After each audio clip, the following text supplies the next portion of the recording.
Good evening. 1500 years after Brahmagupta discovered gravity, 1000 years after Bhaskara invented calculus, 500 years after Nilakantha conceived the heliocentric planetary model, 100 years after Chandrasekhar gave his mass limit of a star, and 50 years after India ventured first into space, we have today realized our finest hour.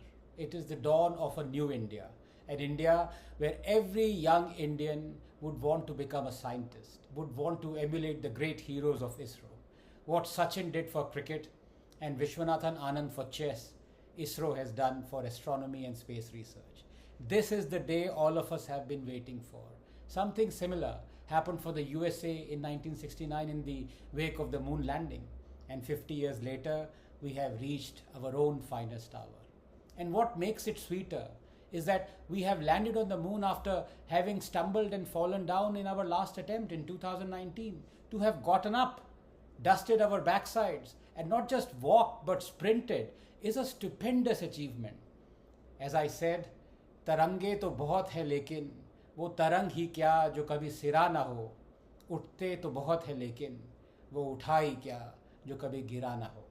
But why is this mission of critical importance, one may ask? After all, we have boldly gone where many others have gone before. Well, before we may not realize this, but space technology touches our daily lives in more ways than one can imagine.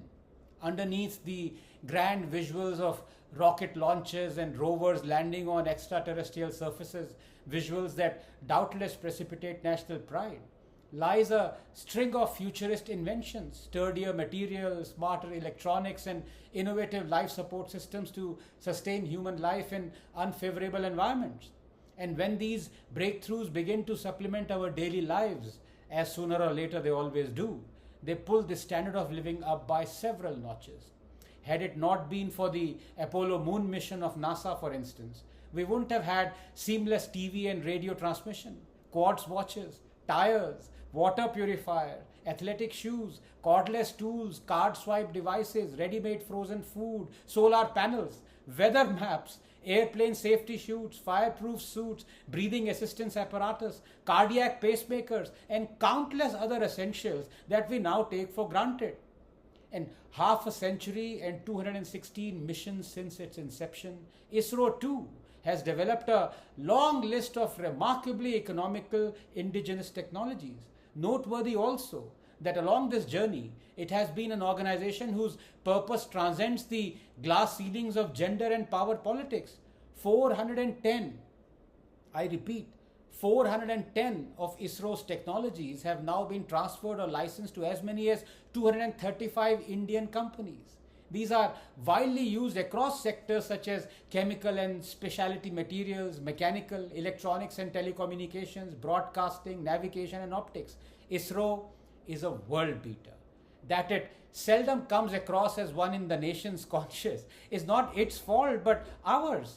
We remember ISRO only at countdowns. A successful liftoff means we remember ISRO a little more than a day. Then it is back to Modi and Rahul and Kejriwal and India Alliance and NDA and all that sort of rubbish.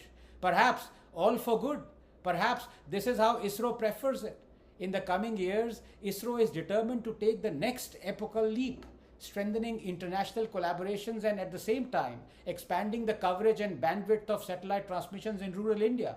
Artemis Accord, NISAR satellite, 15 student satellites, launch rate of 6 per year in the last decade, launching 330 satellites since 2014, earning as much as 4,000 crores of foreign exchange through it.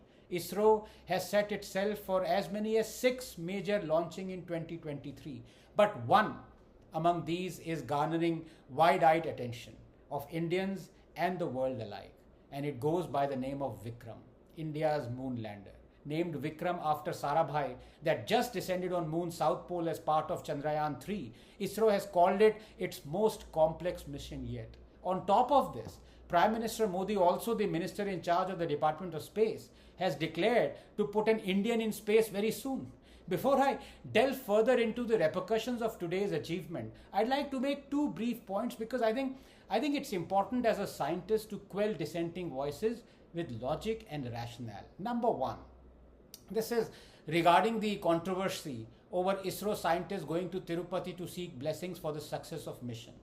Quote, I owe everything to Goddess Namakal, who leaves formulae on my tongue in my dreams, unquote. Who said this? Ramanujan.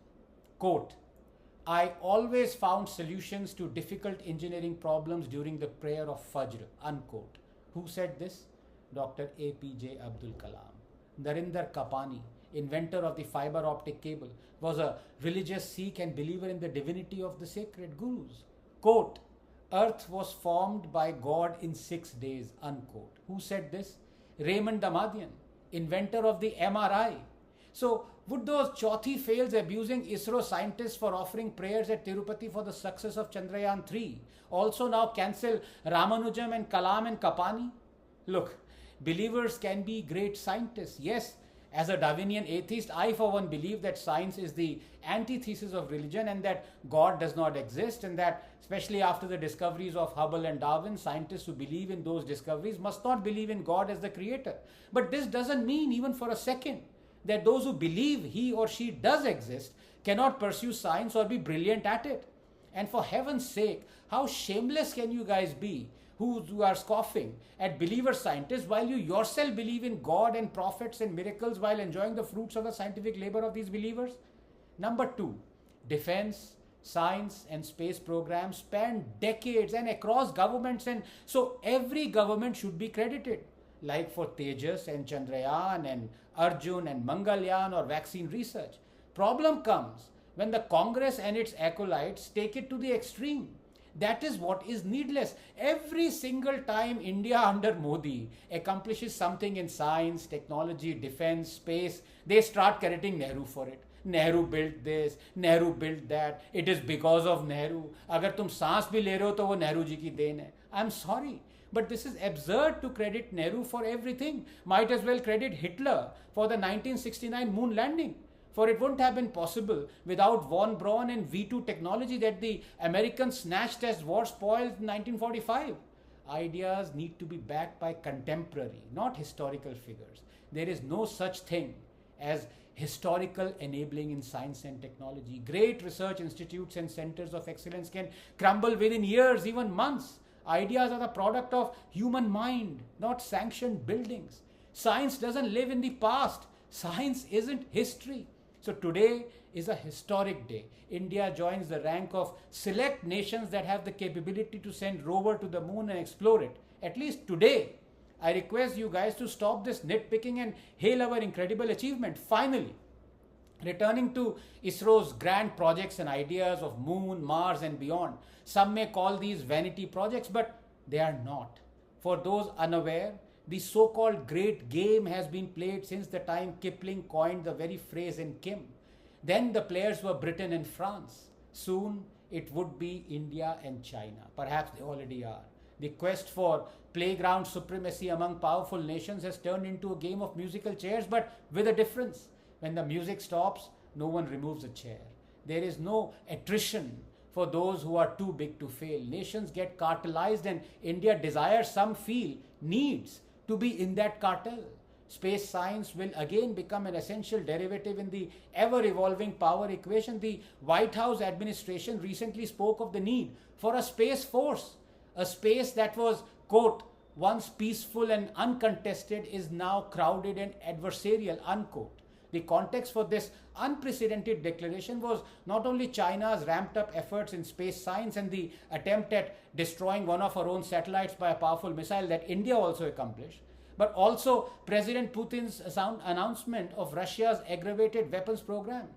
World War III might well be fought with sticks and stones, but preparations, it appears, are already underway for World War 2.5. Space Force, if constituted, would be the sixth arm of the US, with Air Force fighters specializing in the domain of space. Any such attempt, notwithstanding the motive behind or being of a defensive or an offensive nature, stands in violation of the United Nations Outer Space Treaty that expressly prohibits placement and use of weapons in outer space or the moon and other celestial bodies. Space is not to be subjected to national appropriation or claims of sovereignty. Any effort by a signatory nation to turn rogue has to be thwarted by the rest, not just by diplomacy, but rather by establishing equivalence in technical prowess. Given India's habitually weak-kneed efforts in international diplomacy, it is quite possible that we have opted for the latter option.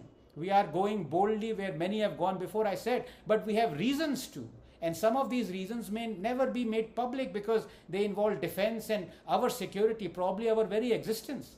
On the peaceful scientific front, NASA's moon mission that had been well and truly laid to rest with the completion of the Apollo project in 1972 has now been resurrected on the American president's strategic directive.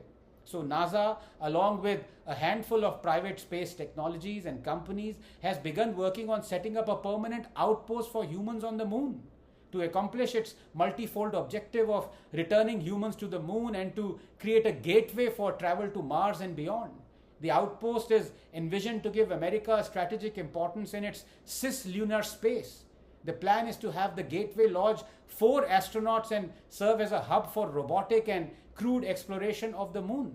Needless to mention, a mountain of new science would be developed to realize deep space exploration and dominance. There is no denying this. Great powers are going for large-scale economic development of space. This could include mining, especially helium-3 for future energy use, space tourism, and other industries of the future. The writing is on the wall. And it is in India's interest for ISRO to become a tech equal in the Space Club and prepare for the next milestone, an Indian crew on the moon.